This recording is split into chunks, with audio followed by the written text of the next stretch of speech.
Hi, my name is Silken. I am a R4 obstetrics and gynecology resident here in Saskatoon. And my project was standardizing enhanced recovery after surgery for cesarean deliveries and does it make a difference, specifically on our C-section infection rates. So why does this matter? Well, a couple of things. One, it costs the healthcare system money. So the average stay in hospital in Canada is about $8,000 to $9,000. Given our number of C-sections and our C-section infection or the standard C-section infection rate across Canada, it's about two people a month, or about $17,000.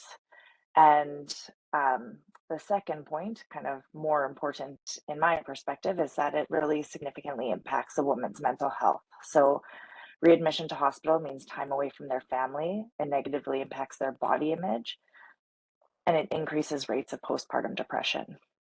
So how are we doing here in Saskatoon? Well, what kind of started me on this whole project was actually a data that came to our department in 2019 to show us that our C-section infection rate had doubled. And now this was at a time pre-COVID, and we had infection prevention and control actually helping us with looking at our more superficial infections out in the community. But given that their resources were needed elsewhere for this project, we really focused on our readmission rate. So admission to hospital in 2020 for C-section infections was about 1%. As you can see from the run chart, it was pretty steady there. There was no real trend either way.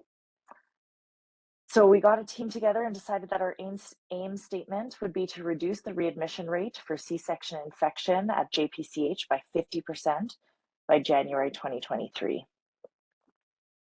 And the process, as everyone kind of before me, and I'm sure after me will say, is taken as not exactly the way we thought it would go. So we started with looking at the evidence, what's out there and what are other centers doing to decrease their infection rate. And that's where we came across enhanced recovery after surgery. It's been about 15 years implemented in general surgery, and in the last 3 to 5 years being studied specifically in obstetrics.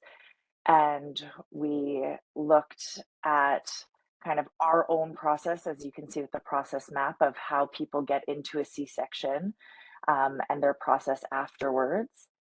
And really what we came to find as we were examining what happens in our center is that surgery isn't standardized. So it's not standardized before, the technique isn't standardized during, and what happens after is very variable. And so we decided that standardizing the process, at least while they're in hospital, would be a good place to start. And so we brought stakeholders together, department heads, nurse managers, bedside practitioners, pharmacy, our OR team, and developed a pre-printed order set and a standard OR process in order to see if this has any change.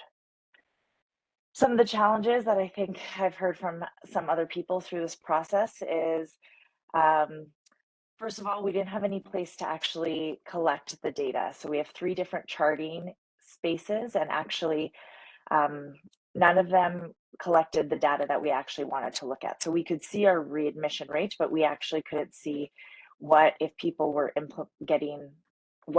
doing, if they were doing kind of our standard implementation, and then what other things could be responsible for our infection rate. So we started and took a long time to kind of get information set up that we could chart it properly. And I thought a pre-printed order set would be as easy as making it, getting the powers that be to sign it and implement it, but it's taken over a year for kind of that process.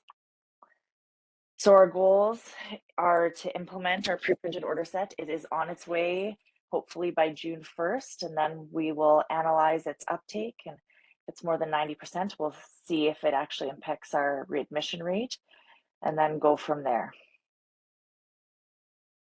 My reflections really have been kind of, I echo what everyone else has said in the beginning. But for my project in particular, first of all, make sure you have ways to collect the data. We kind of skipped a few steps at the beginning. And it's not always the problem you think it is. So I think just looking at preliminary stuff, I'm not sure that this is really going to be the magic solution, but at least we have the team together now, and it's a process. So, and it takes some time for change, just like the people above me have said. So thank you very much, CQIP, for letting me participate in this. And I'm excited to continue on with quality improvement in the future.